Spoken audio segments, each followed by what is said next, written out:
Hey everybody, Jam Creates here, doing another video. And I said it again, doing another video. I don't know, I call myself out on these things, it's funny, I don't know. But today I wanted to talk about something that you know what, it's actually funny that I did that, because guess what?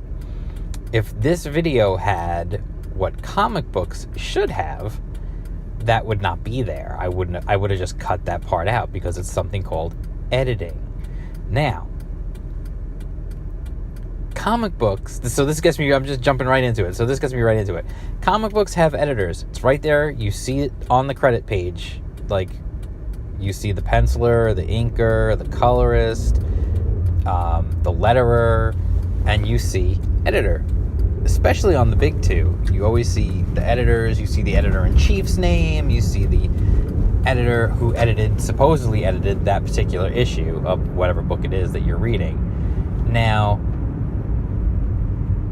this week, or this weekend, I guess it was, something started making the rounds online, and it is a panel from an issue of Batgirl, and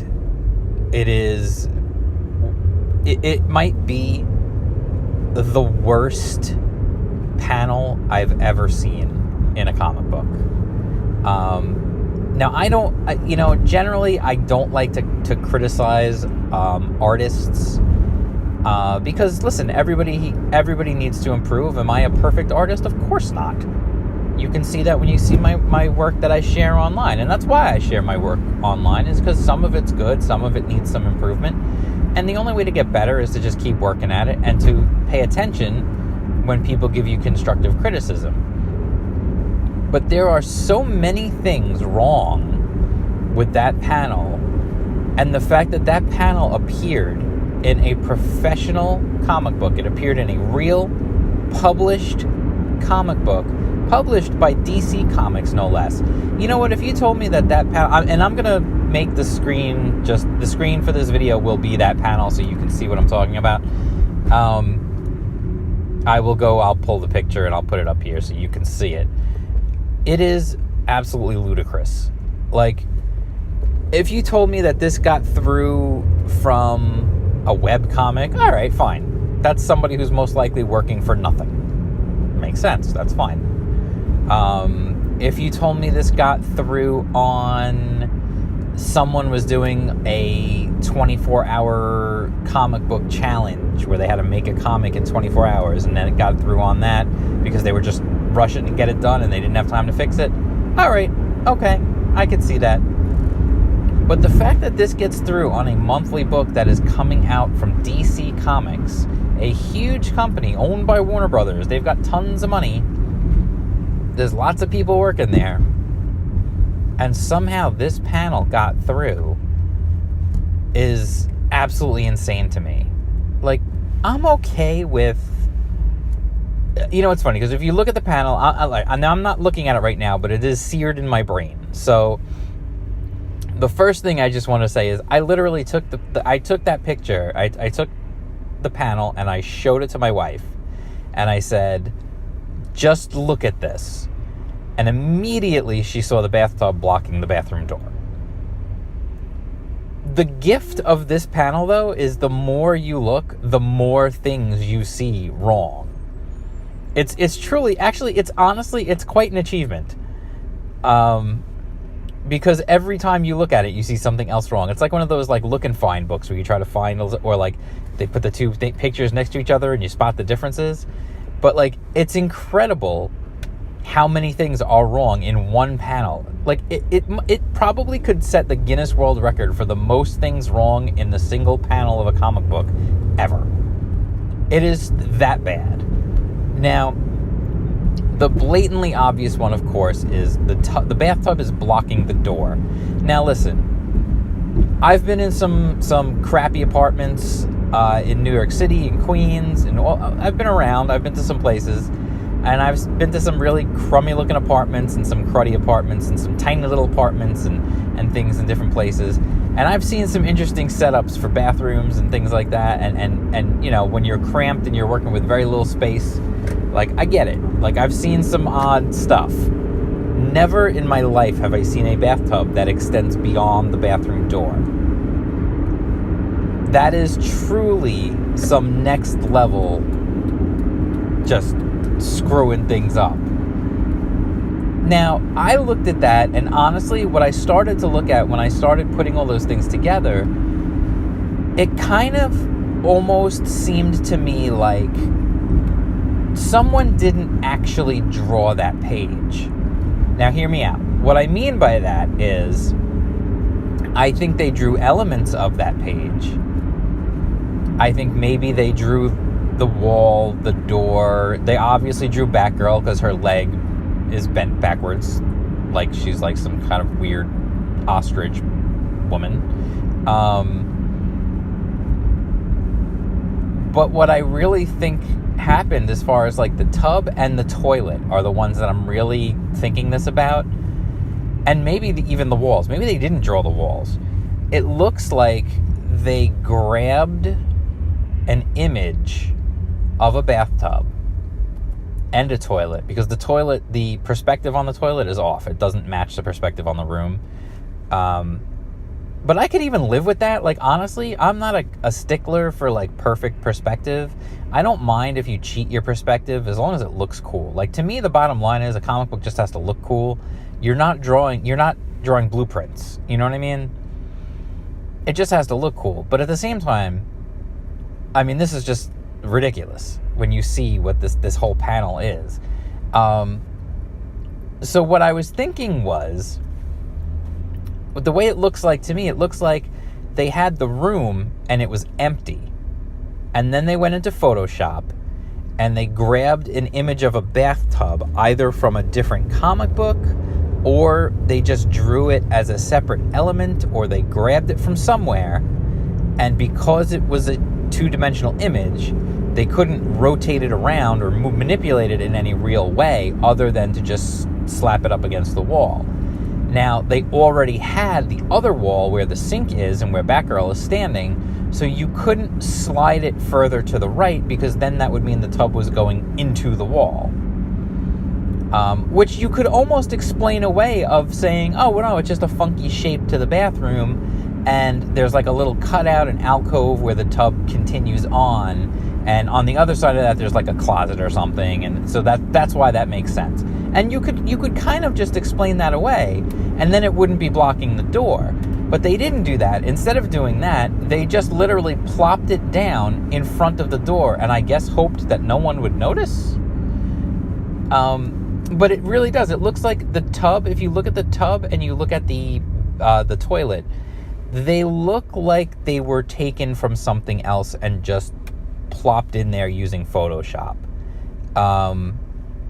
That's what they look like to me. They look like they just kind of grabbed something, maybe resized it a little, and then slapped it in there and just called it a day. And the plunger, for the life of me, I don't know why she would put her plunger in front of the bathroom door also. Now, again, I could even write that off. You could say, well, hey, listen, maybe she was having a little trouble in there. Toilet didn't want to go down, so she had to give it a little plunging, and then she just put it down before she went over to the sink and just didn't put it back on the other side of the toilet, which is where any rational human being would keep that plunger in that bathroom. Well, any rational human being wouldn't have taken that apartment with that bathroom. But you see, there's also, like, the shower curtain is hanging. There's no rod. Where is the rod? Like, there's no place for it to go unless it's a curved rod that then would go into the wall, but the door is there. So the curved shower rod goes into the door? Like, none of it makes sense. None of it makes sense at all. And that's what I don't get. And that's, again, why I think that they didn't actually draw that bathroom. I really think they didn't. I think they just cheated. And I don't have a problem with cheats. You're trying to hit a deadline? You're trying to do something? That's fine. But at least, like, at least try to make it look right. You know, instead of a bathtub, if you were drawing that bathroom, if you were literally just drawing that whole panel by yourself without, like, dropping and adding elements, which is what I think they did, you could have just drawn a stand-up shower in there that would have fit beside the door and wouldn't have extended past the door. Like, you didn't have to have a bathtub. You could have just had a stand-up shower in there, and it would have fit just fine, because they're generally speaking square. You know, you could have a square stand-up shower that just fits right in there. It's a small bathroom. You just fit it in there. That would have made way more sense. And you could have easily done that if you were drawing that page and you were going to draw all the elements of that page. But if you weren't going to draw the elements of that page and you were just going to use some stuff that you happen to have and you were going to slap it in there, well, then you wind up with what you wound up with. There are 1,000,001 other things. There's actually a great picture online where somebody just circles and points arrows to a bunch of the stuff that's wrong in that panel. Like I said, it really is the gift that keeps on giving. But I want to move on from that panel discussion of nitpicking that panel for a minute, because I want to talk about something I just mentioned, which has to do with this. Comic books come out every month. You've got a deadline. You've got to hit that deadline. If you're an artist, you've got to be able to finish those pages before the deadline, or the book's going to be late. And if the book is late, people get pissed. People stop buying the book, and it's problems for everybody. And right now, the comic book industry can use as few problems as they can get. Although you would never know that from listening to them, because they seem to think the more problems is better, sort of, seemingly. I don't know. They just seem to not be able to get out of their own way right now, and, you know, it just... You don't want a book to be late. You never want a book to be late, especially when you're working on a monthly book. It's different if you're doing a one-shot, and it is going to come out, and it's going to be a graphic novel, or whatever it's going to be, and that's what it is, and that's all it's going to be, and it's going to be a graphic novel, it's going to come out, and then it's going to be done, and, you know, maybe you might not make another one for another year, or 2 years, or whatever it is. That's fine. You can be a little bit late with that, and you don't have the reason to rush, you know, on that account, because the deadline is only what you say it is, really, at that point. So you can be a little late with that, and I think that's okay. The only difference is there better not be any shortcuts in that book, because you gave yourself the deadline that you initially stated that your shipping was going to be, and then you extended it by being late, so you can't be taking shortcuts. Now, again, I've seen it happens all the time. Comic book artists, they have to take shortcuts sometimes. Books have to hit a deadline. They've got to come out. You know, and back in the day when you had some artists working on multiple books, you know, you had to take shortcuts. You want to draw a cityscape, right? You need to draw this giant cityscape. Well, how about you put something right in the foreground that blocks half of the cityscape? So now, you know what? I only have to draw half a cityscape now, not a whole one. That's an old-fashioned cheat. It works, and it still makes sense, and it still looks good when you draw the building up in the foreground, and it looks cool, and then you've got this other half of the cityscape that you drew. No one's going to question that. Like, no one's going to look at that and think, oh, you were cheating. They're just going to look at it and go, oh, okay, cool, a cityscape. Moving on. Like, that's how that's going to go. I feel like nobody is better at the cheats than manga artists, because a lot of manga artists are also the writers. A lot of times they write and draw their own, you know, the same story. But theirs come out not once a month. Theirs come out every week. So they need to put a chapter out a week, because that book, that weekly book, is going to ship. And if you're not in it, you're going to be in trouble, dude. And those books do not think twice. They will let your butt go. They will let you know it. When your chapters are not popular, they will let you know. You start falling to the back of the book. They literally put those books in order. The most popular stuff goes in the front. If you're at the back of that book, that means you better step up your game, because you're falling out of the popularity poll. And they may tell you, hey, you know what? Wrap it up. You're done. And they're not going to think twice about it, because their job is to sell those books. And if your chapters aren't doing it, or if you're going to be late, you're going to miss your deadlines, you're not going to be in that book for much longer. And you want to be in that book because that's where the popularity is. That's where everyone's reading. You know, something like a weekly Shonen Jump, you need to be in there. So manga artists are very good at taking shortcuts. If you notice when you read a manga, a lot of panels don't have backgrounds. There literally just are no backgrounds on a bunch of panels. If it's a close-up of a face, you can pretty much guarantee there is not going to be anything in the background. generally speaking. I mean, once in a while you'll get it. They, sometimes you'll get one shot that you can tell took a really long time. It's like a big establishing shot of a city or something like that, and you could tell that's something that took a long time to draw. Well, in order to get that done, they probably had to cut some corners elsewhere. So everything's in black and white. That saves time. And everything is done, with time in mind. So, again, that whole, draw a big building in the front, same thing. Draw a big face, cover up something, figure out ways to draw the least you need to draw in order to still get your story across and still be cool. Because that's the thing, it still has to be cool. But honestly, when you're drawing a weekly book, that weekly chapters in a manga, not every panel has to be the coolest thing ever.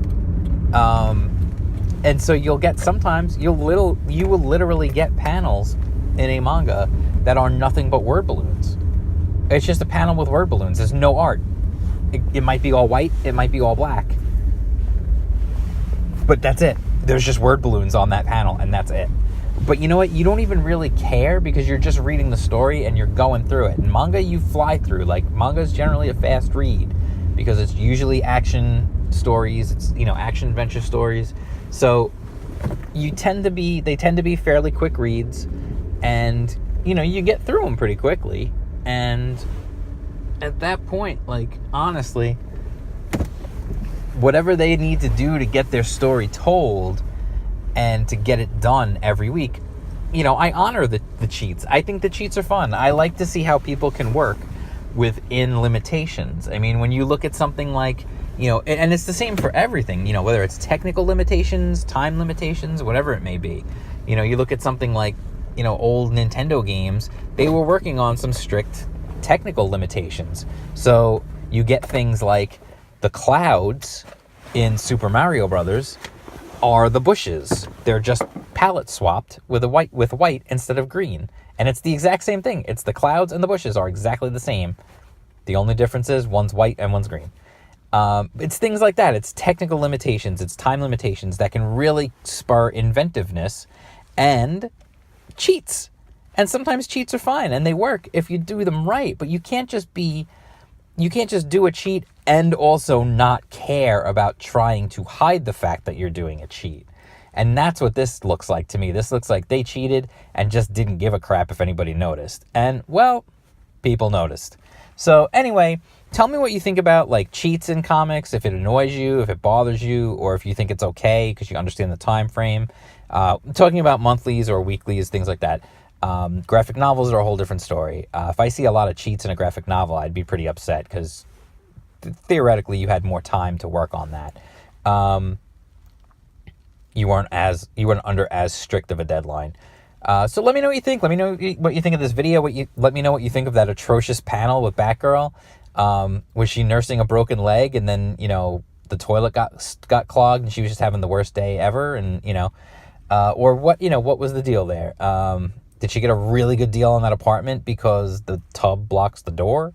Let me know what you think. If you like this video, please click the like. I could definitely use more likes on my channel, and please subscribe to my channel. I could definitely use more subscribers.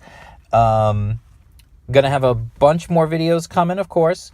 I got my first shipment from my Alterna subscription came today, so I'm looking forward to that. I'll be reading those and reviewing those books for you.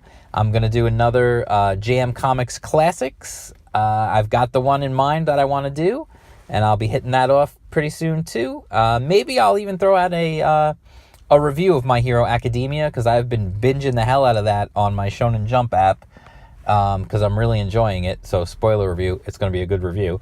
So that's it. Let me know what you think. Follow me on Twitter. I'm at jam_creates. Look me up, dude. Hit me up. Talk to me. Say something in the comments. Just say hello. Tell me, yo, I'm a subscriber now. I'm going to subscribe. And that's it. I'll talk to you soon. And peace out.